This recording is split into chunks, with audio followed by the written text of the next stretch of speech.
Hello, friends, and welcome back to the Rabbit Hole. I'm your host, Danny, and today we are talking to Beverly Jensen about EMF. So, electromagnetic fields or EMF exposure is the often involuntary interaction between humans and invisible fields of energy radiation produced by electricity and wireless technology.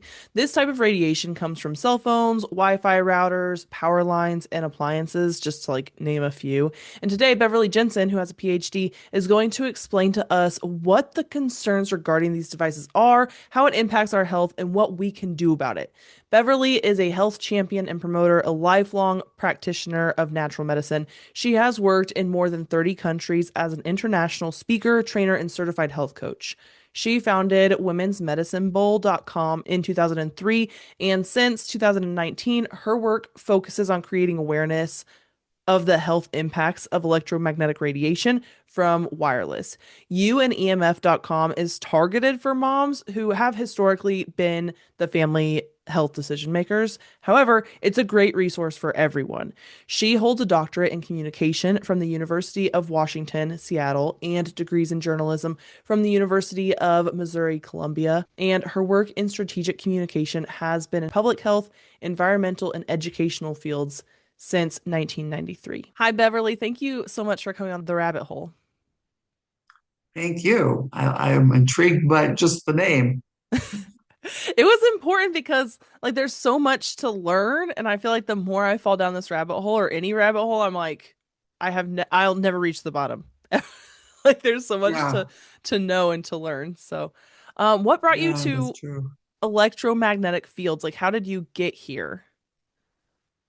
I've actually have a long history with it because in the 1960s, my dad, he was actually my stepdad, my own father had passed, and went to the Okinawa as a soldier, and then he resigned from the U.S. Army and stayed on the civil service. And he was among the engineers developing the first satellite communications technology for the U.S. Army Signal Corps. Wow. And this technology was developed initially by the military, Hmm. and so he was doing this. I mean, and he had a workshop at the house in the home, and most fathers' workshops there's the tools are saws, wrenches, and hammers.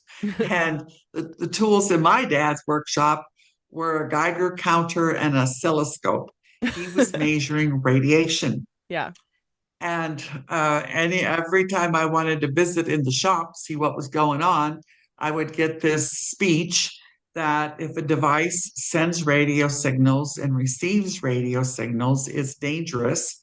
He would turn it off when I came in, and he would say we need to keep back from it. And so this has actually become my mantra for this campaign, because I think if we understood that, the first rule is that we're all electrical beings. I Hmm. mean, every action of our cells is directed by electrical impulses from the brain and from the heart.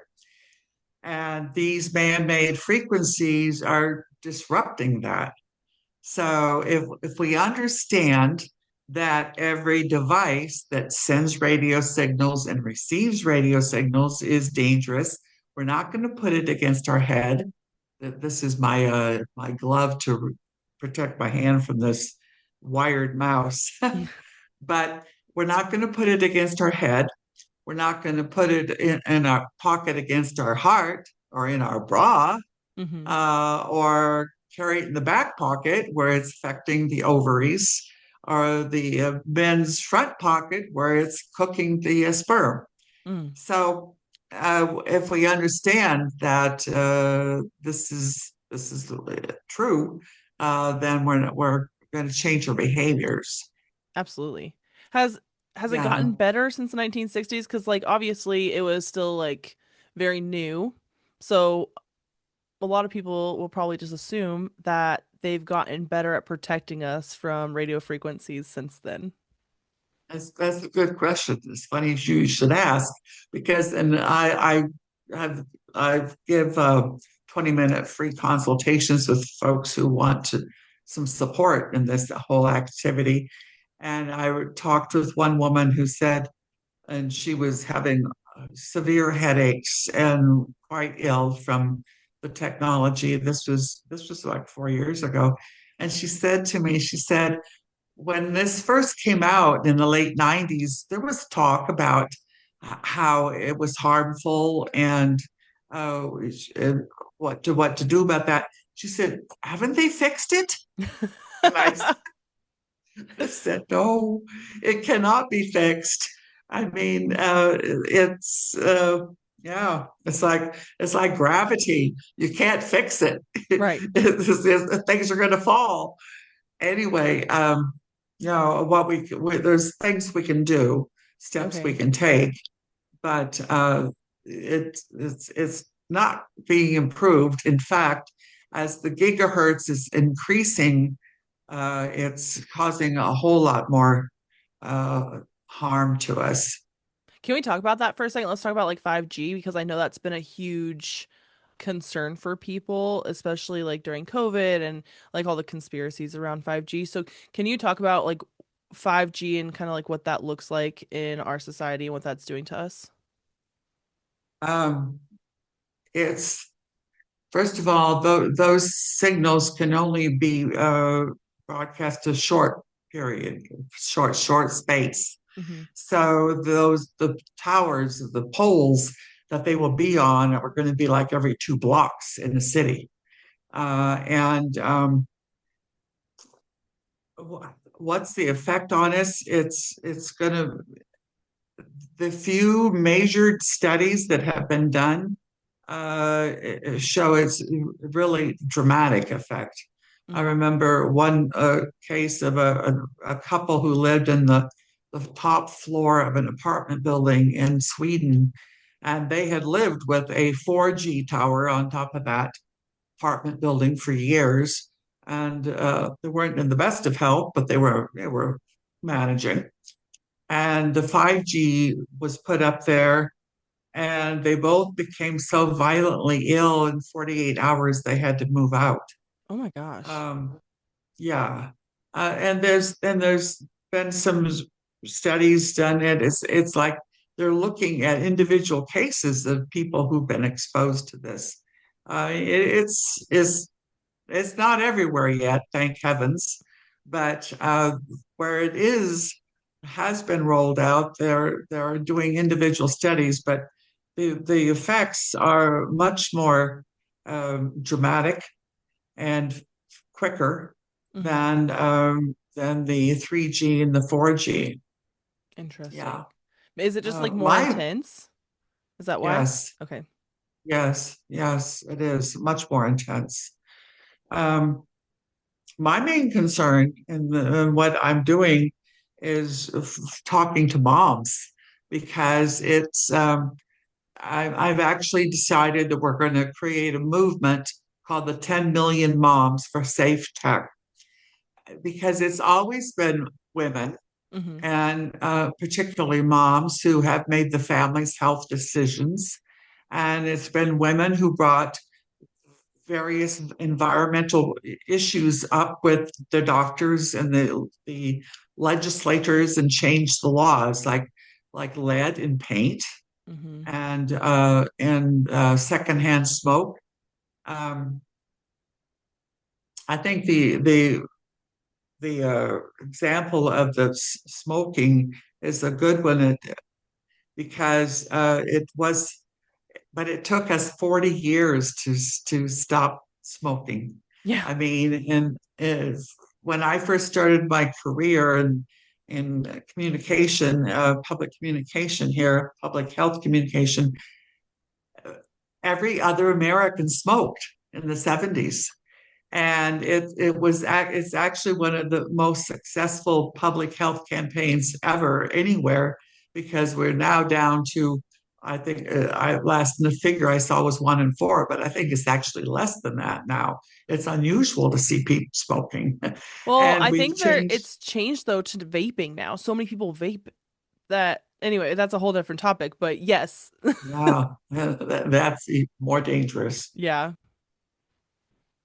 But um, yeah, we don't have 40 years to get this No. technology, EMF technology under control. And the reason I'm talking to moms is that the children, uh, there's been research on the effects in utero, Oh, wow. effects on the fetus when the mom's pregnant. And there's Kun Lee, a scientist at the Kaiser Hospital in Oakland, has done a lot of studies on the effects on the fetus, and he found that the last trimester of the pregnancy is critical for that there's no radiation around the fetus. And in the first months of life, the first weeks are just critical because the nervous system is just developing, and the brain is developing. And when I see some of the things that women are doing, like a holding their baby and they're talking on a cell phone. And Yeah. even if they've got the cell phone away from their head, sometimes they're holding it away from them and it's right next to the head of the infant. I mean, sometimes I have to speak up. I mean, I'm sure that this is brand new information, and if they think I'm a tune, that's okay. Let them get one message: keep this away from your child, because the kids don't get a second chance. Or when you're Um, breastfeeding and just like scrolling on your phone. oh my gosh, that was another one. Yeah, yeah, You're like yeah. breastfeeding And I because like had that's to, what's good for your kid, but then also you're scrolling the whole time. So, yeah, yeah, which is no good for you, and it's very bad for the child. But so this 10 million moms for safer tech, there's been studies of social movements that show that when 3% of the population, they now say 3.5 percent of the population changes beliefs and its behaviors, that the culture shifts, hmm. and laws are changed. And I think it's up to the public to make these changes because the federal regulators are not doing it. I mean, all of the studies show the harm to people when it's far when the radiation levels are far beyond less than what the agencies, the FCC and the agency in Europe say are safe. Those agencies are only looking at thermal effects of radiation. How much does it heat up the brain? Well, I think there's a good example of how much science has evolved in the last 40 and 50 years. I remember in high school, we had a friend who wanted to try out to be a cheerleader. Hmm. And she was a little bit chubby, which was uncommon in the 1960s. This is before glyphosate and all the stuff was sprayed on fields that Right. affected our food supply and therefore our health. Anyway, we were all concerned. This is how ignorant we were in the health department, not just because we were in high school. We were actually a Department of Defense high school that was way above any of the schools in the United States. This was just the status of health knowledge in the 60s.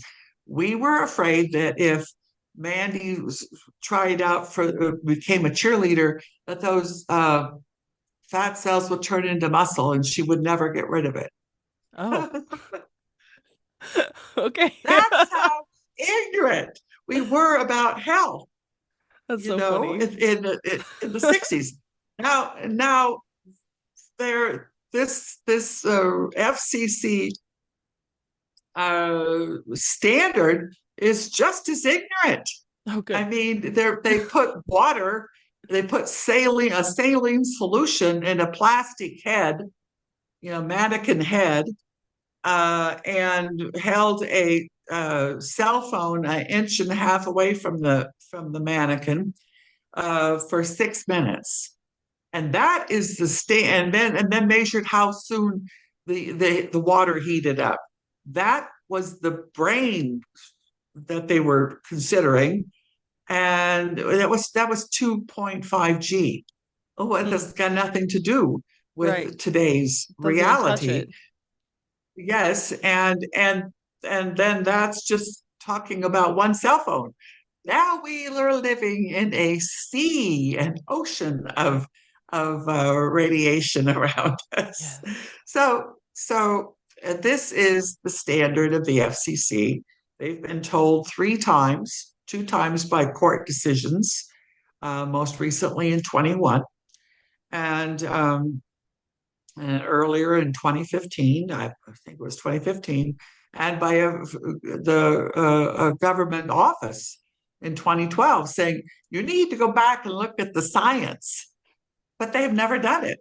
No, because They've they don't never want done to it. expose it. No, they do not want us to know. This is why it's up to the public, it's up to us consumers. We're the victims here. We're the ones using this technology, and we can change our behaviors, Hmm. and we can get more control on it. And it's going to be up to us to do that. And this is why the 10 million moms, our 3% of the population would be just a little bit over 10 million. Hmm. And when we can change that behavior and there are simple solutions to this. If we're just aware, just become conscious of the situation, and hopefully before people in the house are sick. Um, Yeah. so yeah. So what effects are we seeing on children, like on babies and on even older children? Oh boy. Um, Speaking of the older kids, there's one group called, I think it's a parent group of 33,000. They are taking Meta to court, and that's about to start soon. And that's because uh, Facebook knew what they were doing when they created these algorithms to Yeah. provide the dopamine effect so that the children would keep scrolling. Yep. And so parents are now taking them to court Good. due to the mental health condition of their children. Laws School districts are also taking the platforms to court because the schools have been overwhelmed by the mental duress of the students. Some states and many school districts now are putting into effect a ban on phones bell to bell. From the time you arrive to the time you leave, the phones are put away.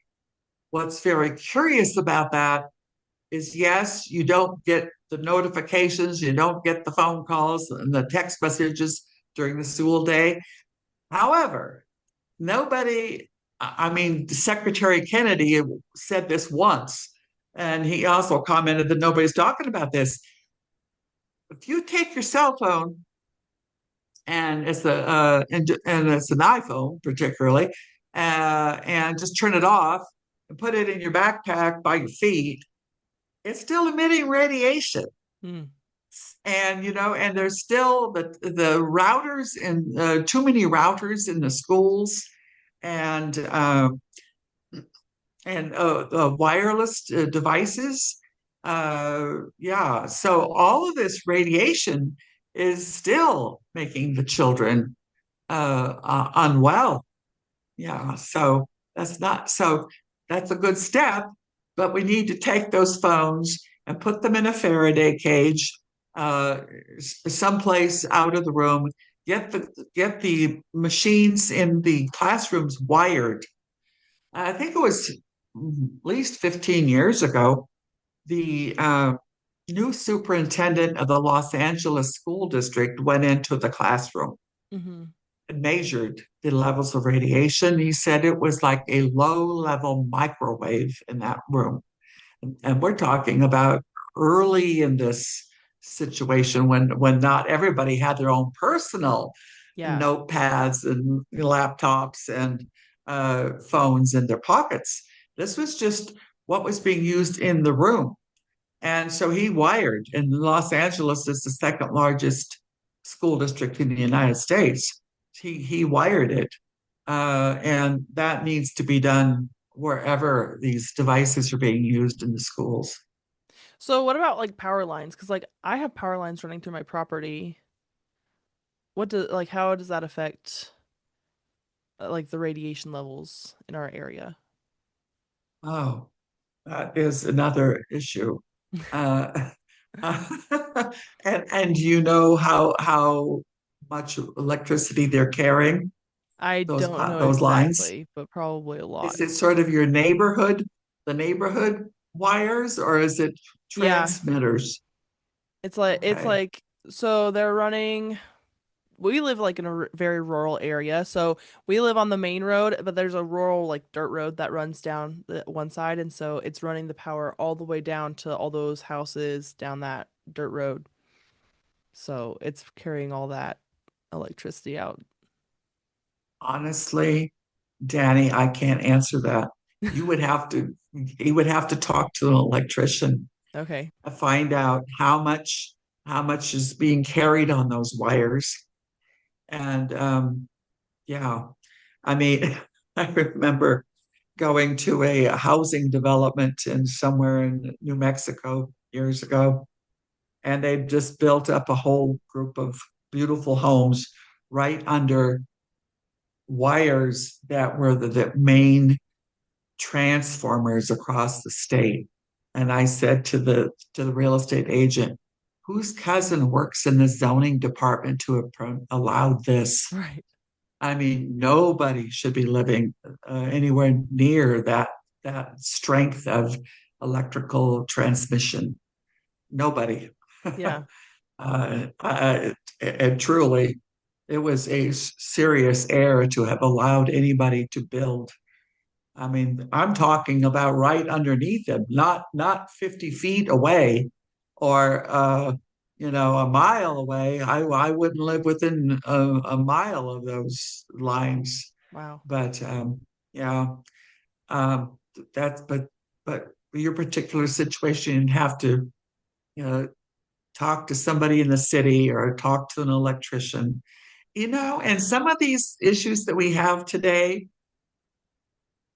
wouldn't have been a problem 30 years ago because we didn't have the additional burden we have now. Right. Now, because everybody's got a cell phone on them, and we've got the Pew Research Center found this, I think this a couple of years ago, that the average American home has 23 uh, device chips in the house sending signals to the smart meter.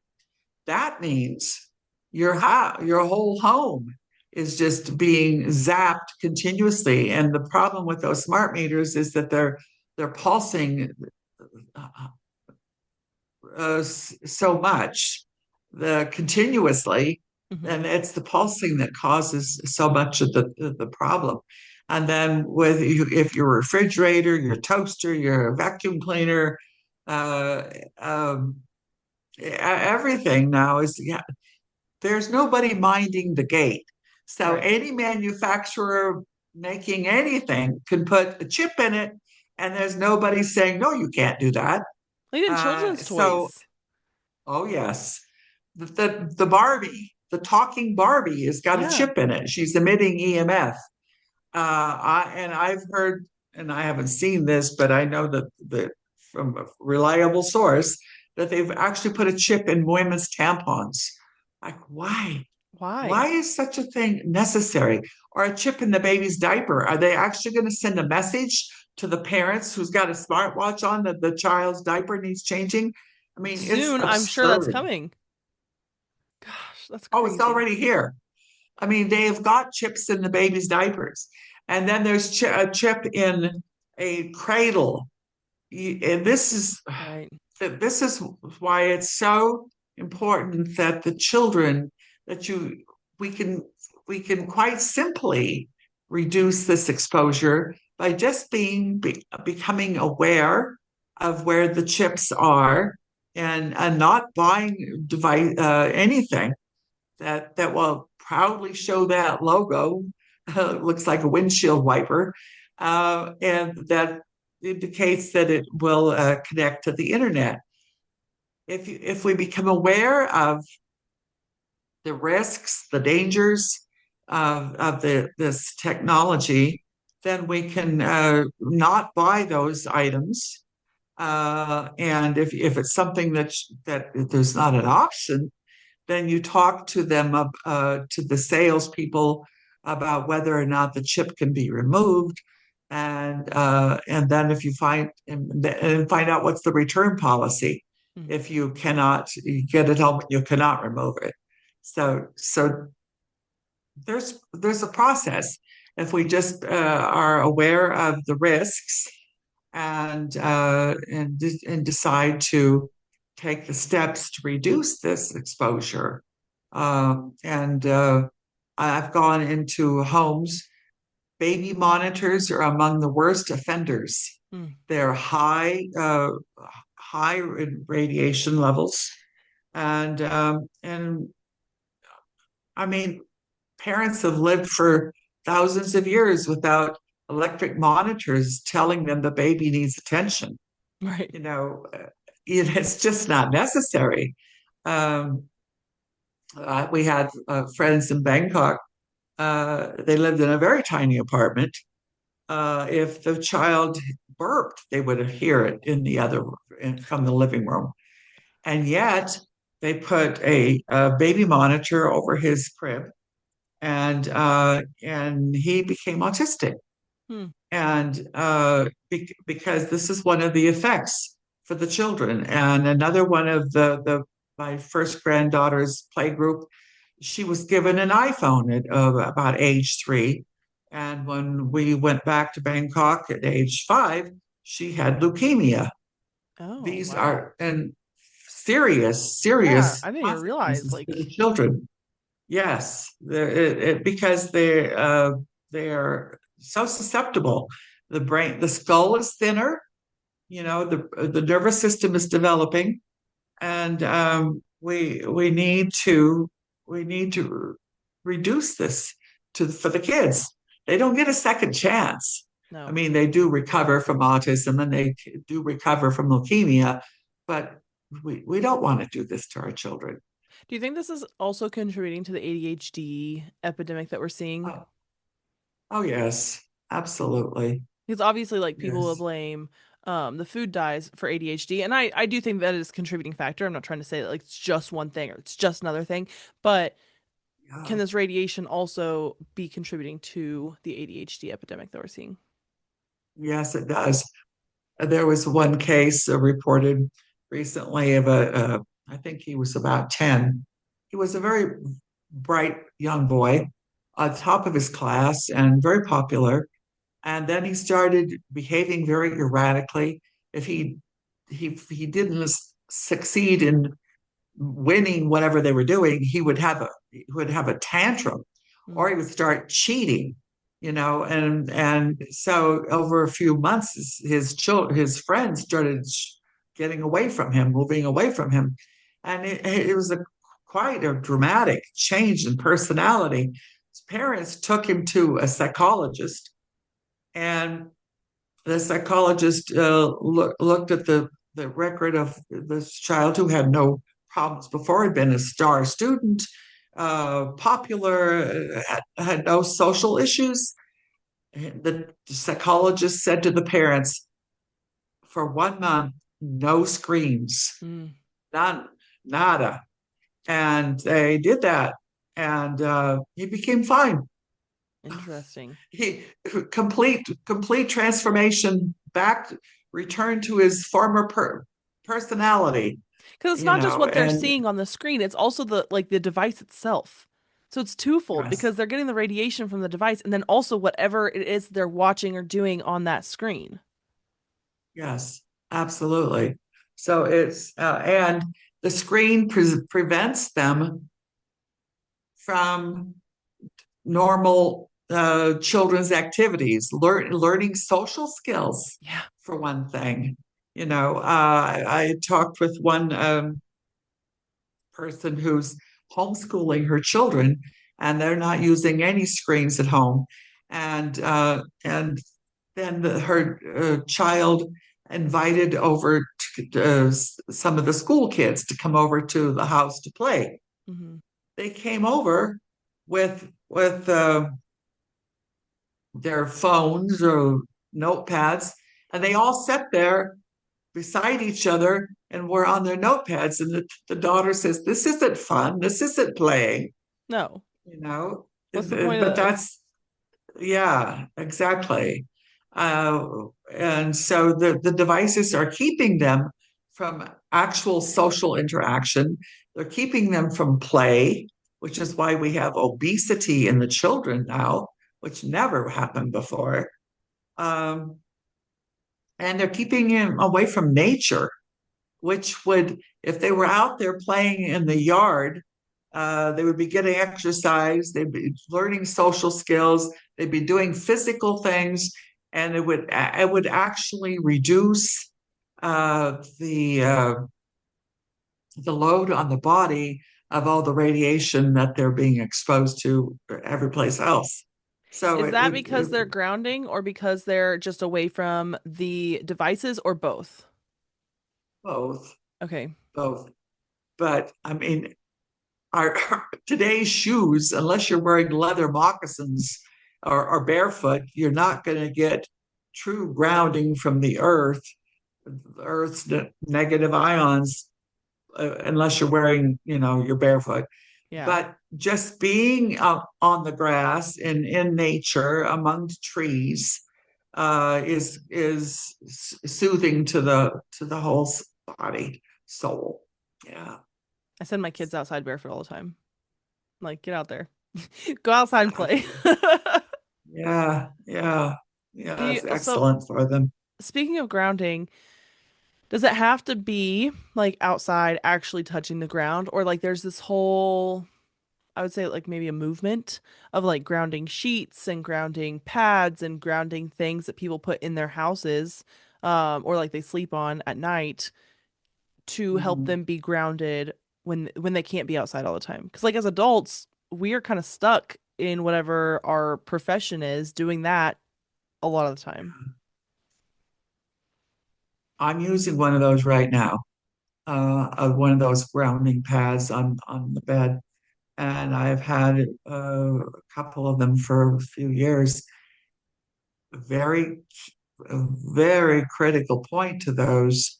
It's not a substitute for going outside and taking off your shoes and just being on the grass.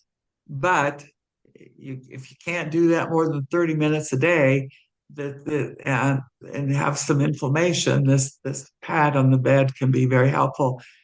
A critical point, though, is that there's a meter with three different lights there, and you have to use that meter to make double damn sure that your wiring is grounded, Yes. or because people have become harmed by these things if they did not check with the meter, and the little light meter is included in the package. When Hmm. you buy one of these things, that little meter comes with it. And so check that before you plug one of these things in. Yeah, it's critical. We Uh, have one on our bed. My husband's like a contractor, so like he knows how to wire some things up. So he made sure everything was all good before we plugged ours in. But yeah, yeah, but that's not a step you could ever miss because it's key to it working. I tell people because wiring problems in the house can be an issue. And if you're not going to call an electrician, there's a whole process on how to test this.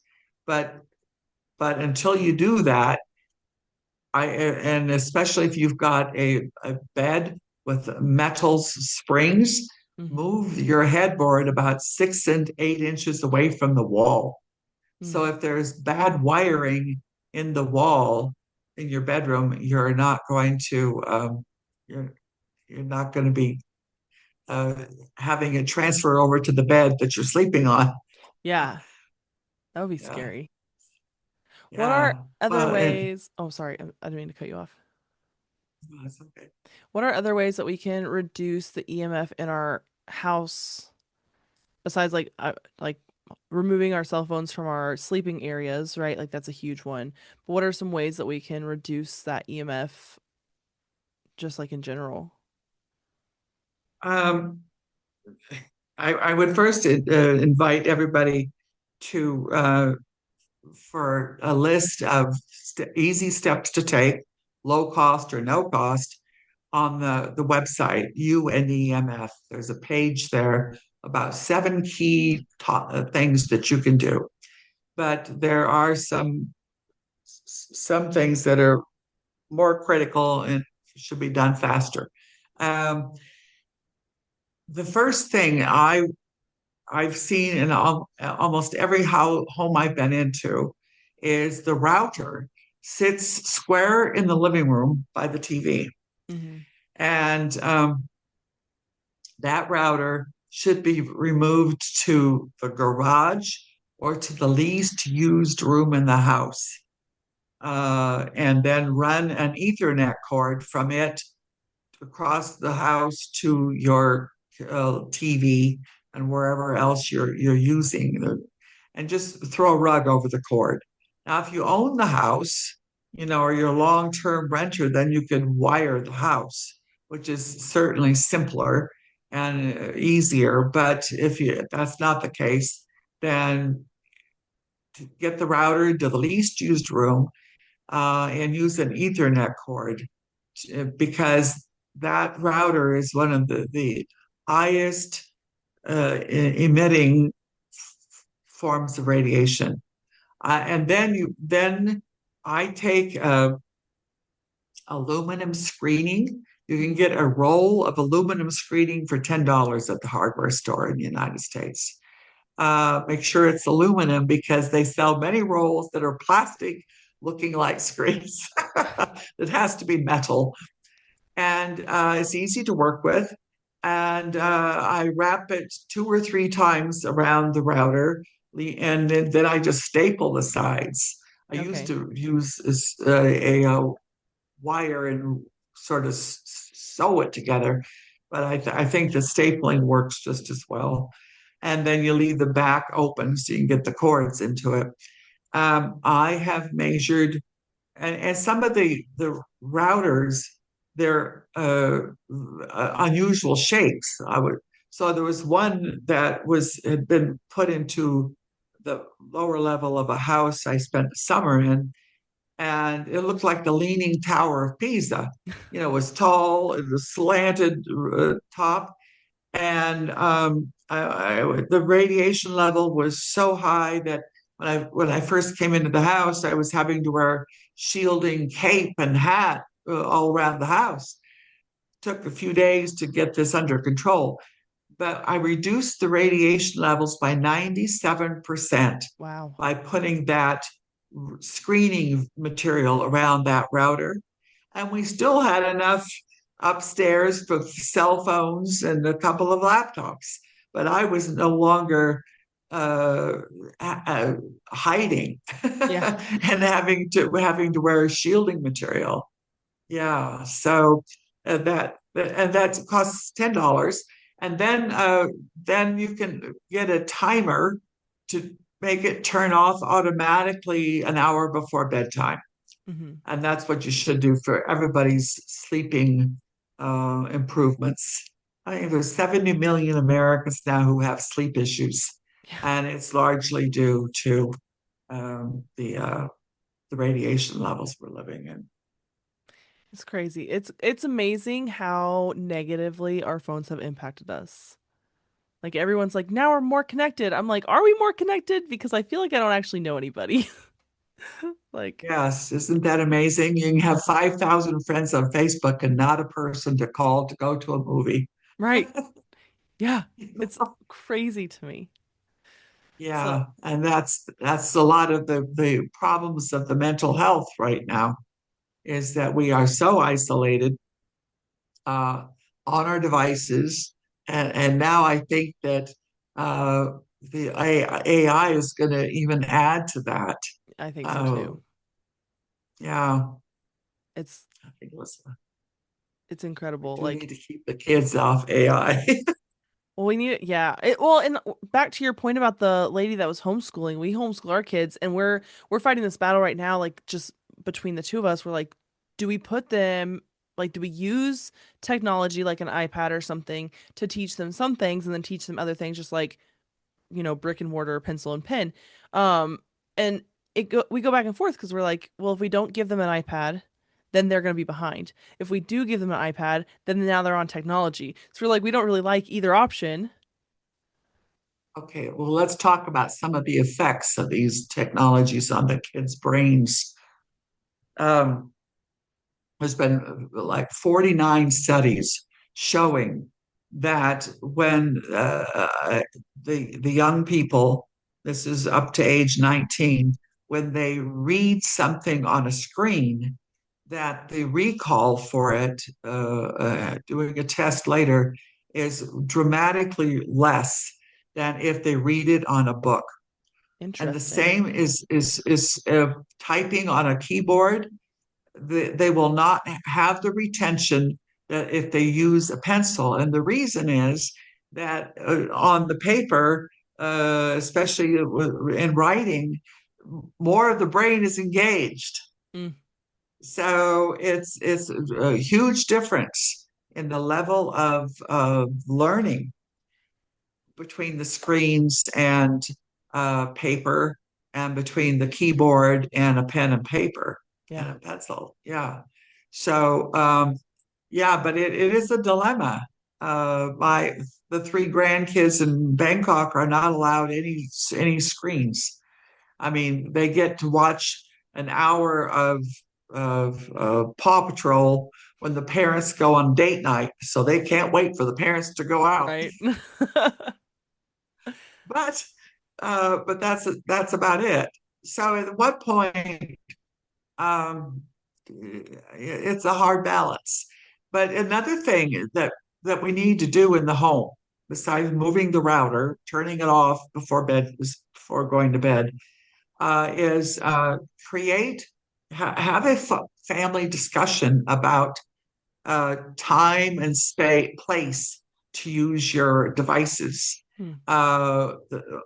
One daughter has a communication center right inside the door, and so when they have to use the phones for their work, but when they come home, they put the phones in the communication center, so nobody's walking around the house with a cell phone uh, beaming the EMF, the Hmm. frequencies.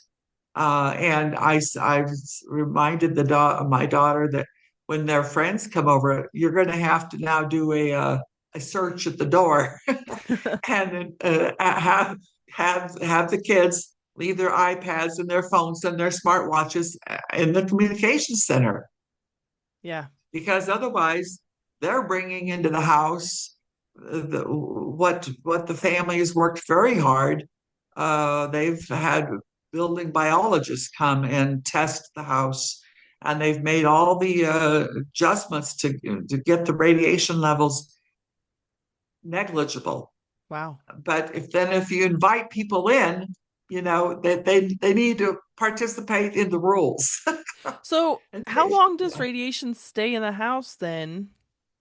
Like if okay, so they have very low radiation in their house. They have a friend come in, they have their cell phone, they walk through the house, whatever, they're there for an hour, they leave. How long is that radiation in their house? It's only there when the Okay. device is there. Yeah, it's not like odors. that Right. linger for hours. No, Okay. yeah, or so there's one upside there. It's Yeah. not a lingering thing, but we are don't pay attention to the fact that you turn on your phone or your computer and you see networks available. Hmm. I mean, in one apartment in DC, I think my daughter had over 100 networks beaming Wow. through her apartment. That's crazy. You know, yeah. So if you're going to protect yourself from this, you need to be careful about where you're living, and then manage that environment very carefully. So when you, I mean, I'm making an assumption here that you live in a very low radiation environment.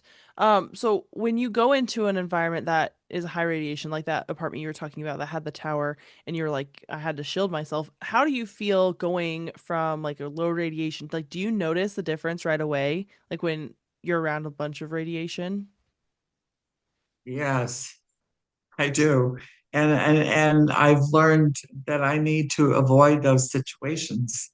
So I wanted very much to go to a very special theatrical production in Seattle last spring.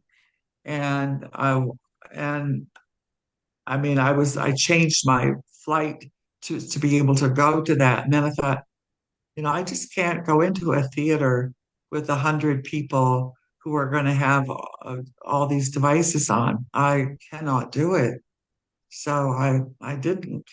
And I make decisions on, where I'm going to shop, what day, what time of the day is going to have the lowest levels of population because Yeah. they will all have cell phones, you How do know. you feel when that Um, happens? Like when you go into those situations, do you like have a negative health?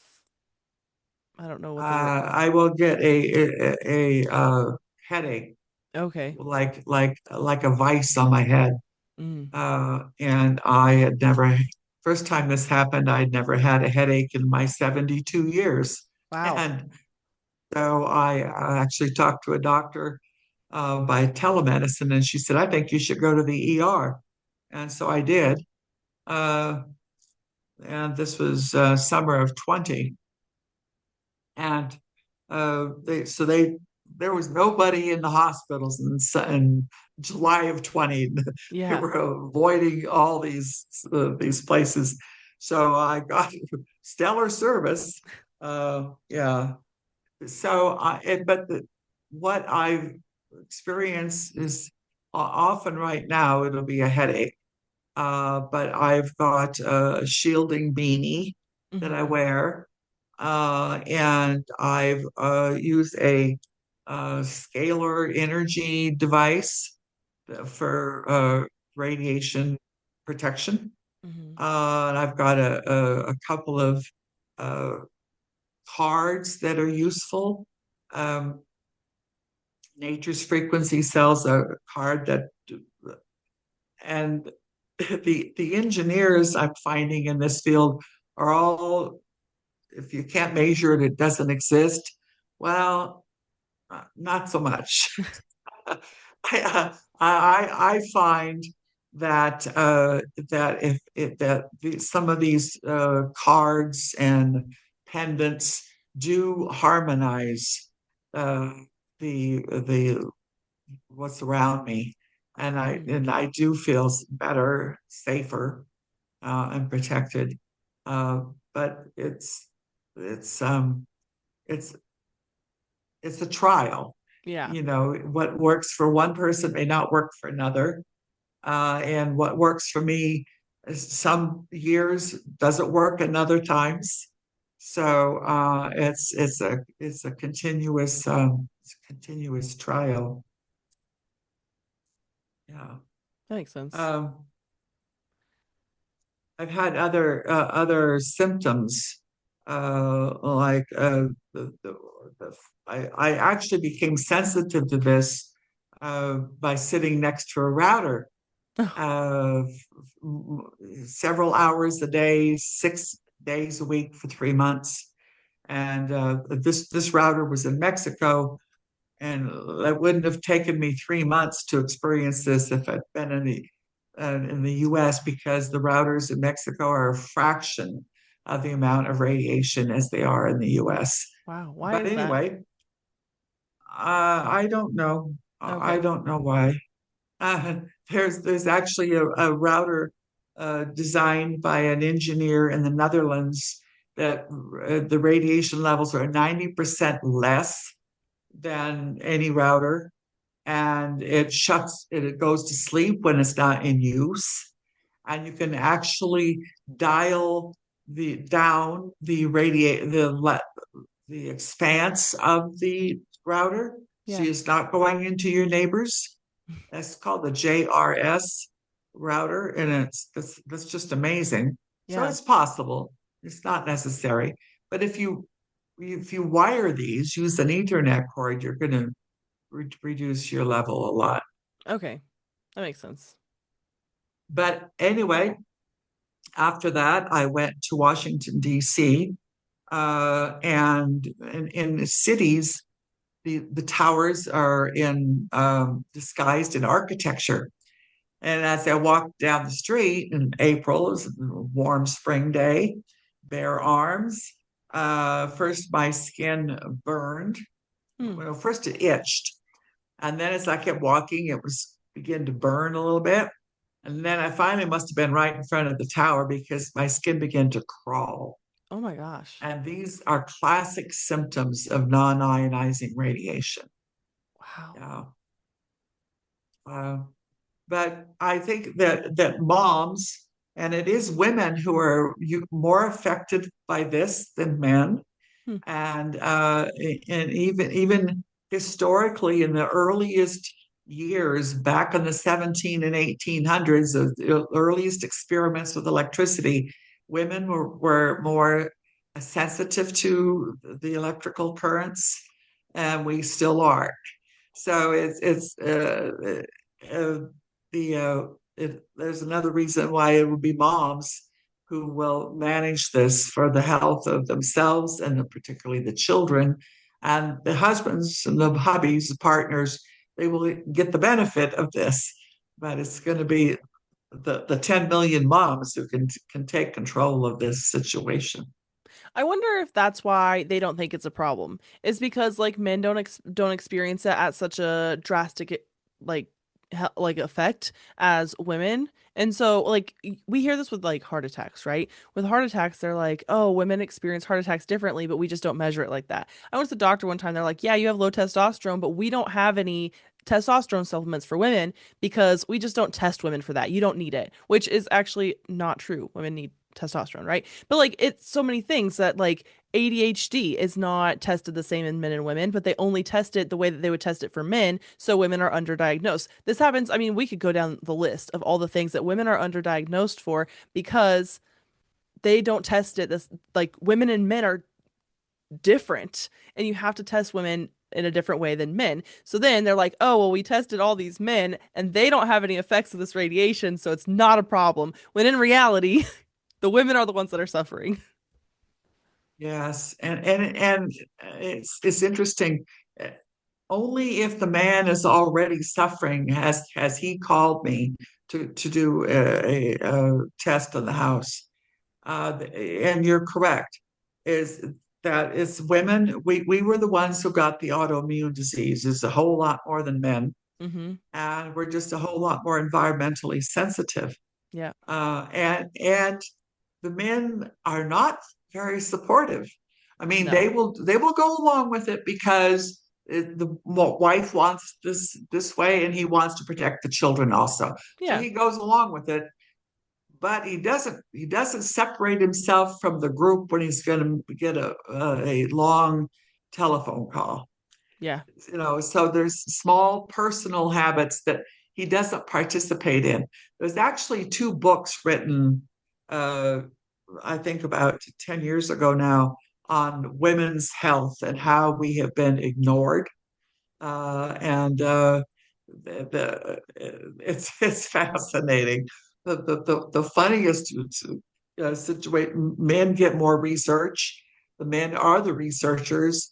And anyway, the one that I remembered is most ridiculous, hilarious, was they tested a particular treatment for women, and all the subjects in the test were male. Can you imagine doing a test for prostate cancer, and all the subjects who were they tested on were women? Right, that's crazy. Yeah, it was totally crazy. It's like menopause. They're like, "Oh, it's menopause support. Let's test all these men." And they're like, "We don't even go through menopause." Yeah. It's crazy. I want to remind your listeners though to for three things they could do today, to go to the website YOU and EMF.com, and there's a simple list there of things you can do that are no cost or low cost, and you can do them immediately that will reduce your exposure. And then join the movement. There will be a place there to for joining it, and then tell a couple of friends, because when we get the mass number, we will, then you won't hear people around you saying, I never heard of EMF. What is that? Right. And I'll link all that and I'll link the website in the show notes. That way it's super easy. People can just click on it and go straight there. You can see everything that you need. You can join the movement. You can see what you can do to reduce the EMF exposure Yeah, in your family and your life because it is really important. yeah, and it's affecting all of us. Hmm. Whether I always say whether you're feeling it or not yet, Because you will. you will. Yeah. Yeah, right now, I don't know how soon you're going to have this up, but there's a bill in the House of Representatives, bill number 2289. I'm encouraging on all the podcasts I'm talking on to call your legislators and tell them you do not want this bill, because it would prohibit the input from cities, and that means all the citizens of those cities, on where and how many cell towers can be set up. So if this bill is passed, number 2289, if it's passed, Telecom has a carte blanche to put a cell tower out on your street 5 feet from your bedroom. Can be in the schoolyard, Oh my gosh. in the park where you go for recovery from all this, and the cities won't have any recourse. It takes away all uh, the authority that we have had on managing this. Yeah, we can't let So that it's a pass. it's a really destructive bill. I don't know how soon, but I mean, telecom wants to get it out on the Of floor real course. fast before the public, can respond. But I've been saying there's an organization called the nationalcall.org. It's organized by an attorney in New York City, and she tracks all of these bills. There's now 50 of them in Congress, in the committees, by telecom. She tracks them and has it set up so you can make punch a button on your computer and make a phone call to your legislator, Good. and it's like 2 minutes of your time, Hmm. and it can make a huge difference. I'm part of an activist group and an attorney in that group who usually is representing cities. He said, and he usually wins, but he said, I can only uh, uh, argue for the laws. He said, you, meaning the public, and I say it's the women, are the ones who can affect what those laws are. Hmm. It's critical, because he says I can't defend the cities represent the cities in these court cases, if the law says they have carte blanche, they can put it Right. up wherever they want to. So it's real important that we participate. Yeah, it's the nationalcall.org. Okay. And maybe add that Yeah, also I'll to link that as well. here, Yeah. because it's we need to participate in this uh, to manage it. Yeah. Got to do something because they are just doing whatever they want. It feels like they've got free reign to do whatever they want. So, Well, they will legally have free range if this bill gets passed. yeah. I mean, there were 90 bills in the last Congress. Only four of them got passed. One of them was pretty bad, allowing cell towers in the national parks. So the moose and the bears and everything's going to be subjected to this. Yeah. Uh, it already is to some point, but it can get worse. But of course, they're gonna like dress it up as well. Now you can post your national park pictures while you're in the national park. You're like, that's not the point. Like, the point is Yeah, to be off our phones and enjoy nature. exactly. Beverly, Yeah. thank you so much for coming on and explaining this to us. I really appreciate it. I feel like I learned a lot. I'm sure my listeners learned a lot, so thank you. Thank you so much for having me, Danny. It's been a pleasure. Until next week, my friends, stay skeptical, and I will see you all then. Hey friends, The Rabbit Hole is an independent podcast written, hosted, and produced by me, Danny Mercy. Special thanks to Lindsay for research and writing. If you love the podcast, please leave us a 5-star rating and review wherever you're listening. Follow us on social media at rabbit.holepodcast and visit our website at stayskeptical.com for everything else.